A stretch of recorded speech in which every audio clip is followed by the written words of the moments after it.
Hello foundation students, இன்னைக்கு நம்ம பார்க்க போகிறது டெப்ரிசியேஷன் ரிலேட்டடான சம். டெப்ரிசியேஷன் அப்படிங்கிறதுல என்ன மாதிரி சம்ஸ் கேட்பாங்க அப்படின்னு பார்த்தீங்கன்னா, நம்ம மோஸ்ட்லி ஸ்ட்ரெயிட் லைன் மெத்தட் இல்லைன்னா ரெடியூசிங் பேலன்ஸ் மெத்தட்ல தான் சம்ஸ் கேட்பாங்க. அதே மாதிரி என்ன மாதிரி சம்ஸ் கேட்பாங்க அப்படின்னா, ஒரு ஒரு மெஷினரி ஒரு பர்டிகுலர் இயர் வாங்கியிருக்கோம், அதுக்கு டெப்ரிசியேஷன் போடுற மாதிரி, திரும்ப ஒரு 2 வருஷத்துக்கு டெப்ரிசியேஷன் போட்டதுக்கு அப்புறம் இதுல ஃபர்ஸ்ட் வாங்கின மெஷினரியோ இல்ல ரெண்டாவதா வாங்கின மெஷினரியோவையோ நம்ம சேல் பண்றது ரிலேட்டடான சம்ஸ் வரும். இப்ப சேல் பண்ற சம்ஸ்ல மெயினா நம்ம பார்க்க வேண்டியது ப்ராஃபிட் ஆன் சேலா லாஸ் ஆன் சேலா. அப்ப அதுக்குரிய அட்ஜஸ்ட்மெண்ட்ஸ் எல்லாமே அந்த லெஜர்ல போடுற மாதிரி வரும். இது தவிர முக்கியமா கவனிக்க வேண்டியது என்னன்னா, அந்த சேல் பண்ற டேட் ஓப்பனிங் டேட்டுக்கு அப்புறமா ஒரு 6 மந்த்ஸுக்கு அப்புறம் தான் கொடுப்பாங்க ரெகுலரா. அப்படி கொடுக்கும்போது அந்த அந்த 6 மந்த்ஸுக்குரிய டெப்ரிசியேஷன் போட்டுட்டு தான் book value as on date of sale கண்டுபிடிச்சு அந்த பேசிஸ்ல தான் நம்ம ப்ராஃபிட் ஆன் சேலா லாஸ் ஆன் சேலான்னு பார்க்கணும். ஓகேயா? ஸோ ஜென்ரலா பார்த்தீங்கன்னா இந்த மாதிரி சம்ஸ்ல எப்பவுமே ரெடியூசிங் பேலன்ஸ் மெத்தட்ல டெப்ரிசியேஷன் போட சொல்லுவாங்க, இல்லைன்னா ஸ்ட்ரெயிட் லைன் மெத்தட்ல போட சொல்லுவாங்க. ஆனா இப்ப நம்ம பார்க்க போற சம் செப்டம்பர் 25 எக்ஸாம்ல கேட்டது சம் ஆஃப் டிஜிட்ஸ் மெத்தட்ல கேட்டிருக்காங்க. ஸோ அது ஒண்ணுதான் உங்கள ஒரு சில ஸ்டூடெண்ட்ஸ்க்கு கொஞ்சம் கன்ஃபியூசிங்கா இருந்திருக்கலாம். ஸோ நம்ம let get started with the some. இந்த சம்ல என்ன சொல்றாங்கன்னா, எஸ், நமக்கு மெஷினரி பார்த்தீங்கன்னா, யா 3 மெஷினரி இருக்கு. இதுல டேட் ஆஃப் பர்ச்சேஸ் கொடுத்துருக்காங்க, பர்ச்சேஸ் பண்ண வேல்யூ கொடுத்துருக்காங்க, யூஸ்ஃபுல் லைஃப் ஒவ்வொரு மெஷினுக்கும் தனித்தனியா கொடுத்துருக்காங்க, ஸ்கிராப் வேல்யூ கொடுத்துருக்காங்க, 3வது மெஷினுக்கு scrap value nil. Firm sum of years digits method தான் யூஸ் பண்றதா சொல்லியிருக்காங்க. ஓகேயா? அதுக்கு தனியா ஒரு அக்கவுண்ட் மெயின்டைன் பண்றாங்க. இப்ப சம் ஆஃப் டிஜிட்ஸ் மெத்தட்ல எப்படி டெப்ரிசியேஷன் கண்டுபிடிக்கிறதுன்னு பாக்குறதுக்கு முன்னாடி ஸ்ட்ரெயிட் லைன் மெத்தட்ல எப்படி, ரெடியூசிங் பேலன்ஸ் மெத்தட்ல எப்படி டெப்ரிசியேஷன் போடுறது அப்படிங்கறத நம்ம ஃபர்ஸ்ட் பார்த்துருவோம். ஸ்ட்ரெயிட் லைன் மெத்தட்ல ரொம்ப simple. Cost of machine minus scrap value divided by number of useful years போட்டு நம்ம டெப்ரிசியேஷன் அமௌண்ட்டை கண்டுபிடிக்கிறோம் இல்லையா? ஒவ்வொரு வருஷமும் டெப்ரிசியேஷனோட வேல்யூ சேமா தான் இருக்கும். ஒன்னே ஒன்று, நமக்கு சே ஃபார் எக்ஸாம்பிள் நம்ம அந்த மெஷினரியை வாங்கின வருஷத்தோட பாதியில வாங்கியிருந்தோம்னா அந்த வருஷம் மட்டும் அந்த நம்பர் ஆஃப் மந்த்ஸை பேஸ் பண்ணி டெப்ரிசியேஷனோட வேல்யூ குறையும். அதே மாதிரி தான் விற்கிற வருஷம் 6 மந்த்ஸுக்கு அப்புறம் விற்கிறதா இருந்தால் 6 மந்த்ஸுக்குள்ள டெப்ரிசியேஷனை போடணும். ரெடியூசிங் பேலன்ஸ் மெத்தட்ல எப்படின்னா ஒரு பெர்சன்டேஜ் கொடுத்துருவாங்க, 10%, 15% கொடுத்துருவாங்க. ஸோ அப்ப ஒரு ஃபர்ஸ்ட் இயர்ல டெப்ரிசியேஷன் போட்டதுக்கு அப்புறமா அதை டெப்ரிசியேஷன் லெஸ் பண்ணதுக்கு அப்புறமா இருக்கிற WDV இருக்கு இல்லையா, அந்த வேல்யூல தான் அடுத்த வருஷம் டெப்ரிசியேஷன் போடணும். அது ஒண்ணுதான் ஸ்ட்ரெயிட் லைன் மெத்தடுக்கும் ரெடியூசிங் பேலன்ஸ் மெத்தடுக்கும் உள்ள வித்தியாசம். இங்க சம் ஆஃப் டிஜிட்ஸ் மெத்தட் பொறுத்தவரையில எப்படின்னா, நம்ம இன்னும் எத்தனை வருஷத்துக்கு அந்த மெஷினரி யூஸ் பண்ண போறோம் அப்படிங்கறத நியூமரேட்டர்ல போட்டு டினாமினேட்டர் ஃபார் எக்ஸாம்பிள் 10 இயர்ஸ் அப்படின்னு வச்சுப்போம். எஸ், இங்க ஃபர்ஸ்ட் இயரோட depreciation will be 10 divided by 1 + 2 + 3 + 4 அந்த இது. அப்ப அது உங்களுக்கே தெரியும், n into n plus 1 by 2 போட்டா கிடைக்கும். 10 into 10 plus 1 by 2, அதாவது 10 into 10 plus 1ங்கிறது 11 by 2. அப்படி போடும்போது நமக்கு என்ன கிடைக்கும்? இங்க 110 by 2 போட்டா 55 கிடைக்கும். அப்படின்னா ஃபர்ஸ்ட் இயரோட depreciation 10 by 55 into the cost. Second இயரோட depreciation 9 by 55 into the cost. அந்த மாதிரி, அதாவது டெப்ரிஷியபிள் அமௌண்டோட இதை மல்டிப்ளை பண்ணணும். ஸோ இங்க என்ன கொடுத்துருக்காங்க அப்படின்னா, இந்த மெஷினை இந்த டேட்ல வாங்கியிருக்கோம்.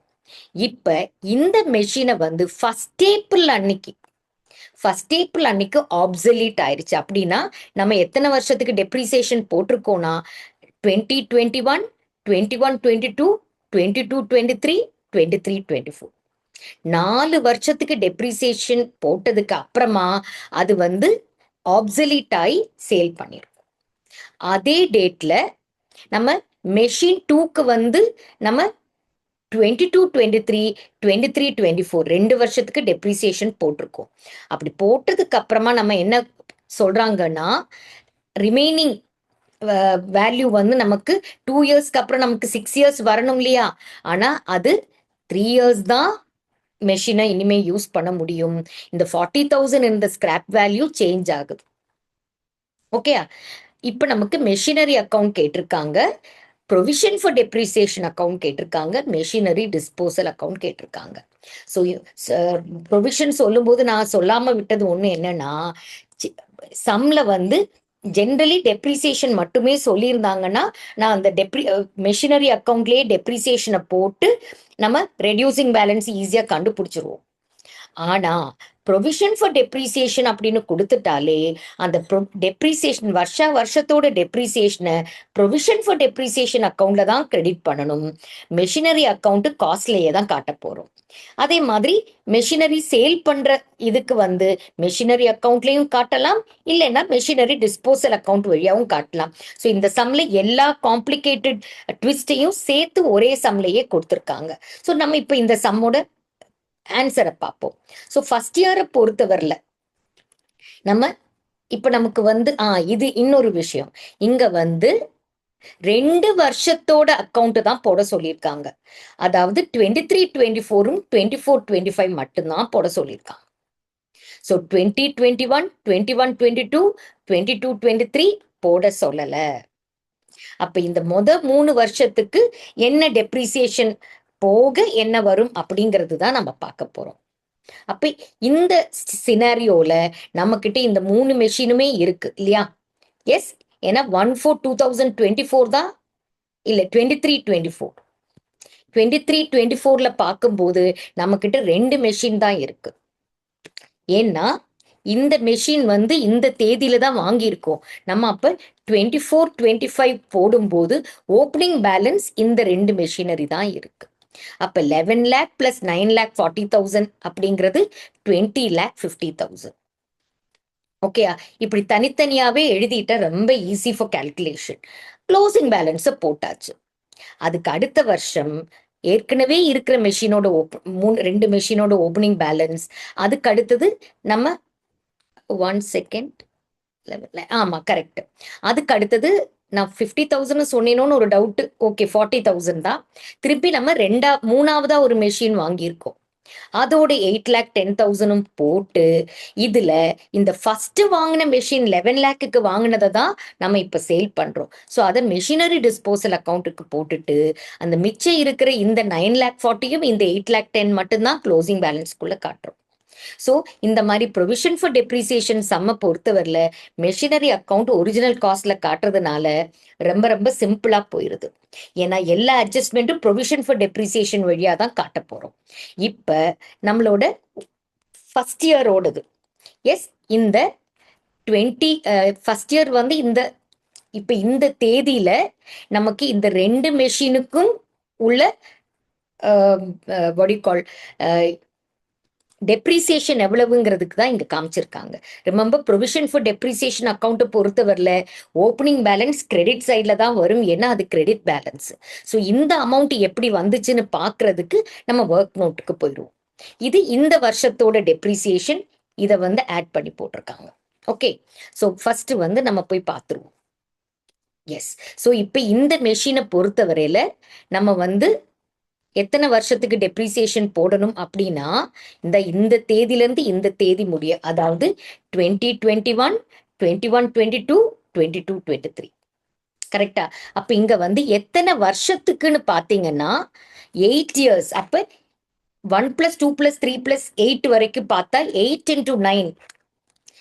இங்க 10க்கு நான் காமிச்ச மாதிரி 8 × 8 + 1/2, அதாவது 8 9s are 72 இல்லையா?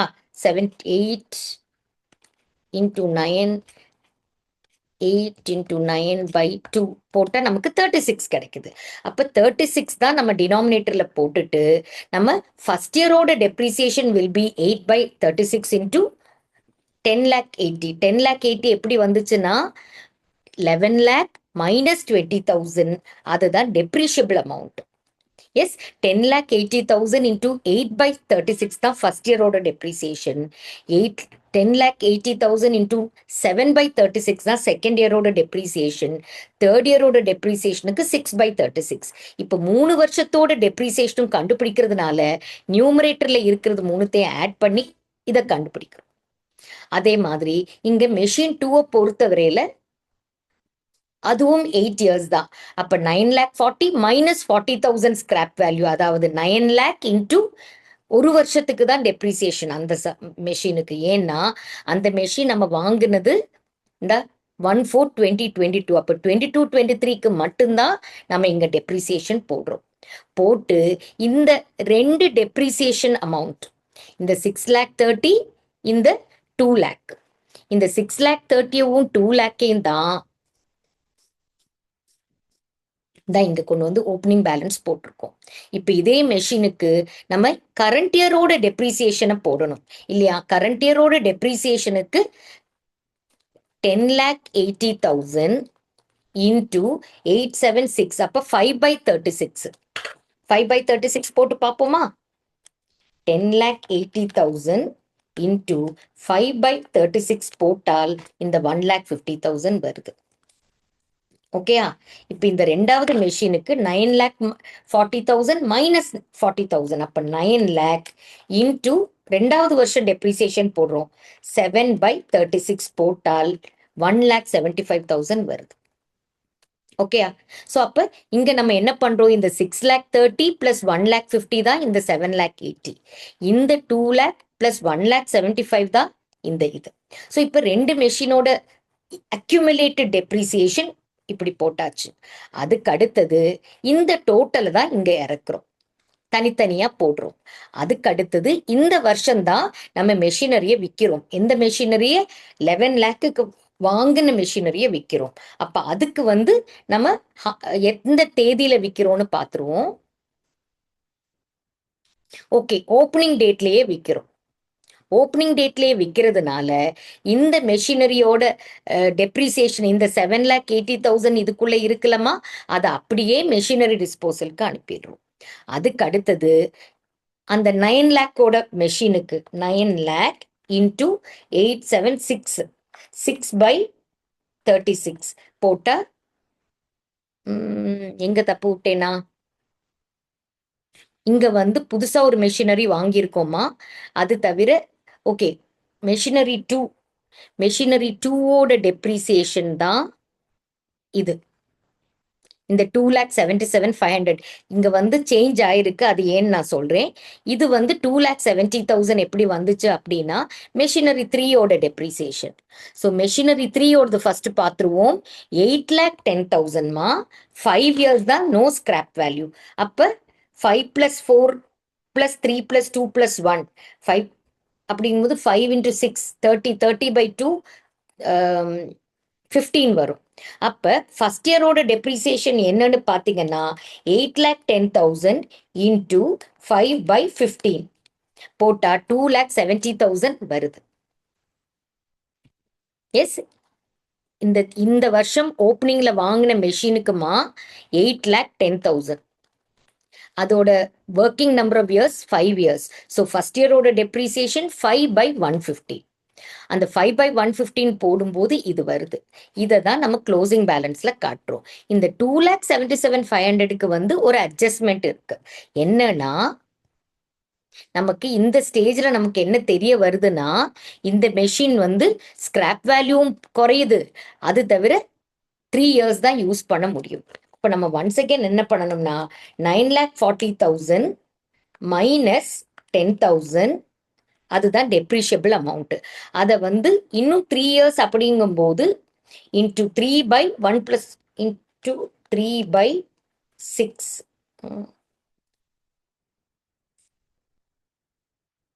வரல. ஒரு செகண்ட் வெயிட் பண்ணுங்க. இங்க நம்ம ரெகுலர் மெத்தட்ல போடக்கூடாது. இப்ப இந்த சம்ம பொறுத்த வரையில நம்ம 9,40,000 தான் நம்ம வாங்கின பிரைஸ். ஃபர்ஸ்ட் இயர்ல இந்த டெப்ரிசியேஷன் போட்டிருக்கோம், கரெக்டா?